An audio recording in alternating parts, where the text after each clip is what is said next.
Olga Fernández Chávez es criminalista y nos está ayudando a pensar sobre este caso policial que conmueve a la República Argentina. Le preguntaba, Olga, en la previa, si es posible, de acuerdo a los datos que usted tiene de esta causa, que este crimen lo haya hecho una sola persona.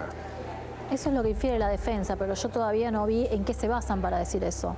Hay varios que tienen esa teoría, la verdad todavía no veo.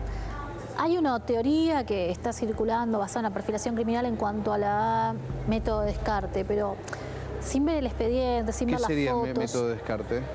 El método de descarte del cuerpo habría sido muy limpio en base a que no encontró pruebas la policía. Pero eso es una inferencia en base a que suponemos que la escena fue limpiada y que el trabajo policial fue excelente, fue de excelencia y no había ninguna evidencia y no se les pasó nada por alto, lo cual no podemos saber si no estuvimos en el lugar y si no hicimos el trabajo nosotros. Y por el otro lado también sin ver la foto del cuerpo, sin saber cómo se descartó el cuerpo, no se puede saber en este momento. En esta etapa de la investigación no se puede saber. O por lo menos yo no considero que haya elementos para depligarlo. Ahora, en esta forma que sí se sabe de cómo el cuerpo fue encontrado con una bolsa en la cabeza, con las ataduras que tuvo, con el proceso que tiene que haber tenido de ocultamiento, el lugar donde se lo depositó con el objetivo tal vez de que nunca aparezca, como ha pasado con otro caso en Floresta, que ahora volvió a salir a la luz hace un par de años, muy similar, pero la chica no apareció porque terminó en el cinturón ecológico y no en la planta, digamos, seleccionadora, porque esto fue lo que permitió que se encuentre el cuerpo de Ángeles, ¿no? Si iba al cinturón ecológico no se encontraba, difícilmente. Con todo esto, digamos, ¿un hombre solo lo puede hacer? ¿O hay que esperar los peritos? La teoría de la Fiscalía es que sí. La teoría de otros es que no. Yo hasta me baso más en las evidencias que hay. En las evidencias que hay por el momento no tenemos nada para opinar una cosa u otra. Ni por un lado ni para otro. Ni por otro. La verdad es que la teoría de la Fiscalía me parece endeble. Pero la teoría de que hay una segunda persona tampoco es que está indicando cómo o cuándo. Tampoco, supóngase que haya otra persona. ¿En qué modo participó? ¿Participó en el descarte? ¿Cómo? ¿En qué momento? ¿Qué es lo que hizo esa persona específicamente? ¿Ayudó a descartar el cuerpo y la otra persona no participó en nada? ¿Participa ayudando? ¿Los dos sacan el cuerpo? ¿No llaman la atención? Seguimos en la misma hipótesis, en las mismas hipótesis que tiene falencias. Si ayudamos personas tampoco estamos solucionando la duda que es cómo descartaron el cuerpo. ¿Cómo descartaron el cuerpo? ¿Cómo limpiaron la escena? ¿Dónde ocurrió el lugar del hecho? Y las pericias psicológicas a Mangieri podrían ayudar a determinar si está en condiciones de elaborar la limpieza, digamos, él solo, porque hay que hablar también, más allá de la mente criminal y de quién sea el criminal, que esto lo tiene que determinar todavía la justicia, aunque el único imputado es Mangieri. Tal vez la pericia psicológica permita establecer si es capaz este hombre de elaborar esto, ¿no? Principalmente, no te va a indicar tanto si es capaz, sino el problema, lo que es importante acá es si esta persona se deja llevar, o sea, hay indicadores que te van a marcar si la persona se hubiera dejado llevar por el pánico, si hubiera tenido la frialdad, porque en el momento en que uno mató a una persona y se encuentra con un cuerpo, no todo el mundo no se deja llevar por el miedo, no comete errores, hay que tener una cierta frialdad dentro de todo, o un cierto control anímico para poder hacer todas estas tareas de atar el cuerpo, meterlo en una bolsa, sacarlo, que nadie te detecte, porque si uno actúa de una forma muy nerviosa, también va a llamar la atención. ¿Qué es lo que pasa, no sé, en cosas de mucha menor envergadura? Eso lo van a revelar en parte las pericias si se hacen en la forma adecuada. En los próximos días también deberían conocerse otro tipo de pericias sobre la cuestión del auto de Mangieri y otras partes, porque se está trabajando sobre el cuerpo de Ángeles, pero también hay otras partes que son periciadas. El auto, que pueden dar pauta también de cómo fue el traslado. Aparecieron muchos testigos falsos que hablaban de que ayudaron a cargar la bolsa. El problema es que no tenemos acceso al expediente, porque hay versiones, por ejemplo, que se hablaba de que había cabellos que coincidían con Mangieri en el zapato y en la escena. Pero después Boselli salió a descartarlo. ¿En qué escena, perdón? En la escena en el sótano, el supuesto escena del crimen, que era lo que primariamente había dicho la fiscal como una escena posible del hecho. El tema es que después Boselli, que es el perito de la parte, informa que se encontraron cabellos que no, no coinciden morfológicamente con Mangieri ni con la víctima, con el cuerpo. Entonces también, eso también tiene que tener una justificación. También informa que en la soga no se pudo recuperar ADN, tanto del cuello como la que estaba en las piernas. Tampoco informa que esté muy contaminado ese perfil. Sin embargo, el perfil de las uñas está muy contaminado.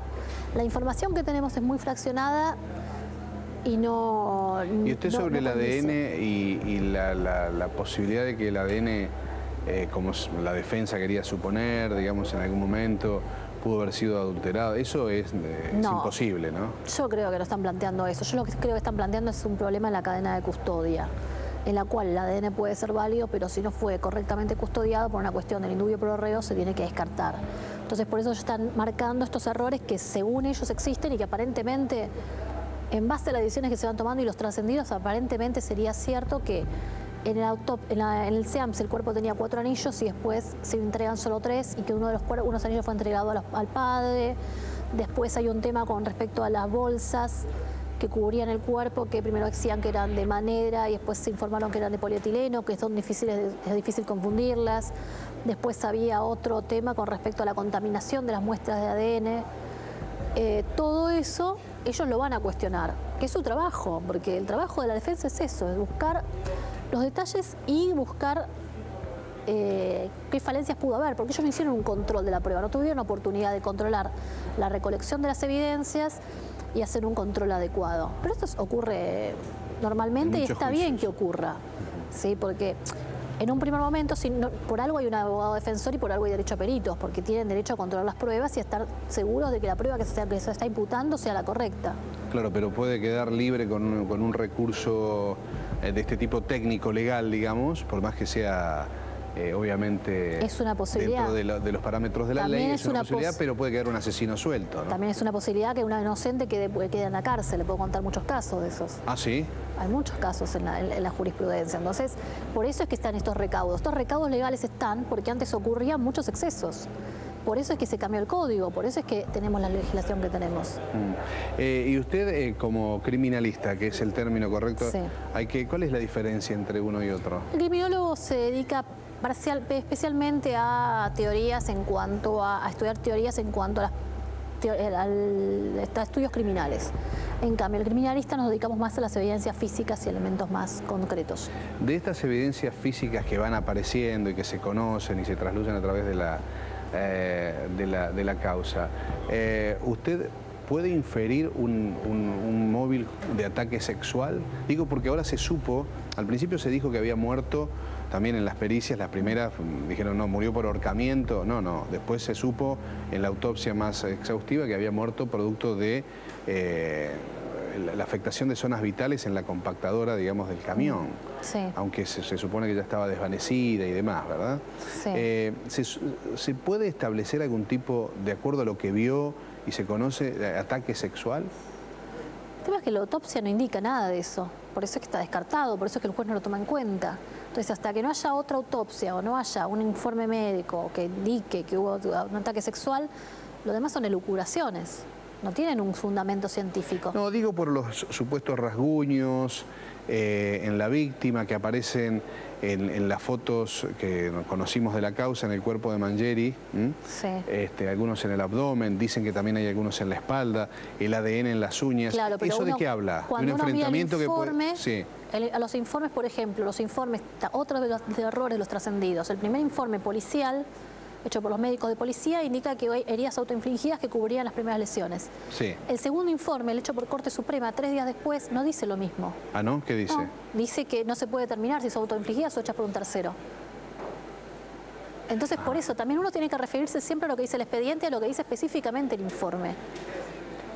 Quizás mi posición es diferente porque, bueno, mi trabajo es fijarme en lo técnico y no tanto en los trascendidos. También, aparte, yo trato de tener mucho cuidado con los trascendidos porque, por darle un ejemplo, respecto a la soga del cuello se decía que era una tanza.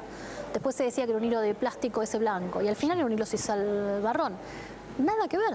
Sí. Nada que ver una cosa con la otra y cambia totalmente la etiología y las lesiones que genera. Cambia la lesión que genera. Claro, un hilo tanza tiene un muy fino tamaño, entonces, y una muy alta densidad por centímetro cuadrado. Entonces, cuando uno tira con eso, generalmente se lastima muchas veces las manos si está haciendo fuerza. Y aparte, las lesiones que va a generar van a ser muy diferentes a las de un hilo sisal que tiene fibras y que tiene mucha menor dureza. Por eso es importante conocer específicamente de qué estamos hablando. La persona que fue la responsable, que la arrojó a la basura estando viva, Sí. independientemente si estaba consciente o no, usted como criminalista, allí ¿qué puede entrever? ¿Que es una persona que pensó que la había matado o que tenía la intención, digamos, de que muera de la manera que murió, ¿no? O que se asustó, pensó que la había matado y la dejó allí en una bolsa de basura? Esto ya no es como criminalista, sino que es una opinión más personal de experiencia. Yo creo que él no pudo haber esperado que una persona con una bolsa en la cabeza y una soga y un hilo en el cuello atándolo con 3 vueltas sobreviva. ¿Cuánto tiempo puede sobrevivir dentro de 2 bolsas con una bolsa en la cabeza? Es raro que haya muerto, quizás murió en el proceso agónico, por eso también es importante el informe médico. ¿Qué surge específicamente? ¿Por qué las lesiones son vitales las que generan la muerte? ¿En qué momento muere específicamente? ¿Murió en el camión de Cliva? ¿Murió en el SEAMSE? Todo eso es importante. ¿Y todo eso se podrá saber? Si hacen un buen trabajo, sí.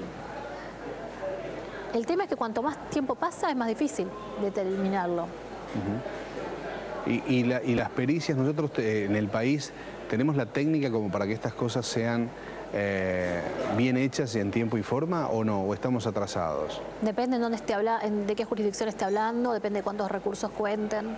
No es lo mismo resolver un caso, lamentablemente, en el interior del país, que cuentan con pocos recursos y pocos elementos, que resolverlo acá en Capital Federal, que resolverlo en Provincia de Buenos Aires. Hay perfiles para los que, digamos, los asesinos. Si uno tuviese que ver las cuestiones que vio pocas, ¿no? de Mangieri, Sí. los comentarios del entorno en el que vivía, al margen de la familia, que la familia obviamente siempre va a responder. Sí. Y sobre todo el perfil de esta persona, ¿se puede inferir que, digamos, uno se puede transformar en un asesino en un segundo? A ver, ahí ya estamos entrando en terreno que es más de lo psiquiátrico y psicológico Claro. que lo criminalístico. Yo le puedo decir desde lo que yo conozco y que trabajo con psicólogos y psiquiatras es que uno encuentra de todo. Depende mucho del contexto. Uno ha encontrado, me ha pasado tener que trabajar con gente que, encontrándose con una situación grave, ha reaccionado en forma muy violenta, que es el típico caso de emoción violenta, y ha matado. Se encuentra con gente que ha matado en ocasión de haber sido víctima de un robo, mata a su asaltante de una forma desproporcionada. Se encuentra con gente que es normal y que en un momento puede cruzar esa línea. Creo que tiene que más bien que ver con una cuestión sociológica, de que uno quizás quiere pensar que el asesino es alguien diferente a uno, ¿sí? Y no tanto con algo que tenga que ver con base estadística.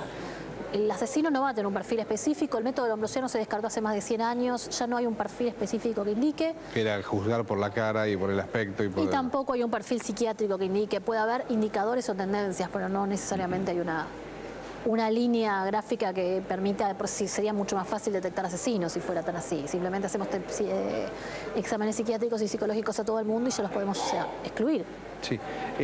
Un cuerpo, ¿cuánto pesa un cuerpo de una chica, digamos, como Ángeles? Lo que se llama el peso es el mismo, ¿no? Sí.